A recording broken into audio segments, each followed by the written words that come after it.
Maharashtra news one, नवा दिवस नवी बातमी. नमस्कार, मी अप्पासाहेब माळी. आपण पाहताय महाराष्ट्र न्यूज वन चॅनल. पाहूया आत्ताची महत्त्वाची घडामोड. मोबाईलचे वाढते व्यसन आणि पुस्तकापासून दूर होत असलेली मुले हा सर्वाधिक चिंतेचा विषय ठरला आहे. मोबाईल आणि टीव्ही पाहण्याच्या अतिरेकामुळे दुष्परिणामही जाणवू लागले आहेत. अभ्यासावर परिणाम होऊ लागला आहे.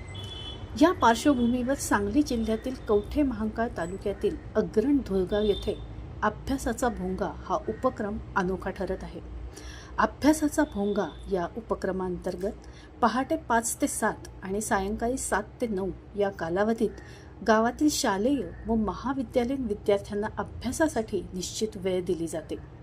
या वेळेत गावात सायरन वाजवण्यात येतो आणि सर्व घरामधील टीव्ही व मोबाईल बंद ठेवण्याचे पालन ग्रामस्थांकडून केले जाते. अग्रणी स्पर्धा परीक्षा मार्गदर्शन केंद्राच्या संकल्पनेतील अभ्यासाचा भोंगा हा उपक्रम राबवला जातो. उपक्रमामुळे विद्यार्थ्यांमध्ये अभ्यासाची नियमितता निर्माण होऊन शैक्षणिक गुणवत्तेत सकारात्मक बदल होण्यास मदत होत आहे. कोविड काळात ऑनलाईन शिक्षणामुळे विद्यार्थ्यांमध्ये वाढलेल्या मोबाईलच्या वापरावर अंकुश ठेवण्यासाठी ग्रामस्थांनी सर्वानुमते हा निर्णय घेतला.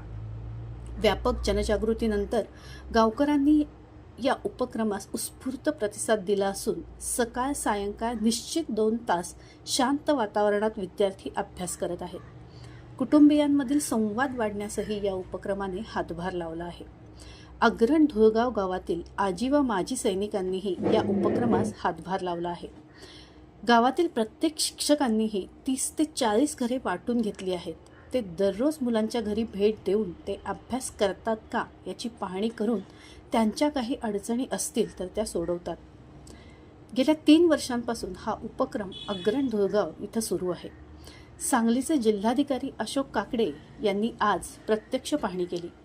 या उपक्रमाचे जिल्हाधिकाऱ्यांनी कौतुक करत सर्व गावांनी अशा सामाजिक उपक्रमांची बजावणी करावी असे आवाहन केले. शैक्षणिक पर्यटन असलेले हे पहिले गाव आहे. सर्वांनी या गावास भेट देऊन त्याची सत्यता पाहावी. सरपंच, ग्रामपंचायत सदस्य, ग्रामस्थ, शिक्षक, आजी व माजी सैनिक या सर्वांचं कौतुक करून त्यांना धन्यवाद दिले.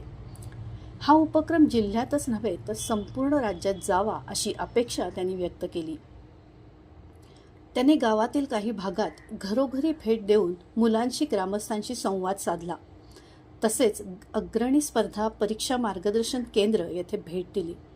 या पाहणी दरम्यान मिरज उपविभागीय अधिकारी उत्तम दिघे, तहसीलदार अर्चना कापसे, सरपंच शिवदास भोसले, उपसरपंच भारती चौगुले, मुख्याध्यापक गोपाळ कनप, ग्रामविकास अधिकारी अंकुश डवणे आदी अधिकारी व पदाधिकारी उपस्थित होते. यावेळी विभागीय आयुक्त डॉक्टर चंद्रकांत पुलकुंडवार यांनी व्हिडिओ कॉलद्वारे विद्यार्थ्यांशी संवाद साधला. आमच्या या चॅनलला लाईक करा, सबस्क्राईब करा आणि शेअर करायला विसरू नका. धन्यवाद.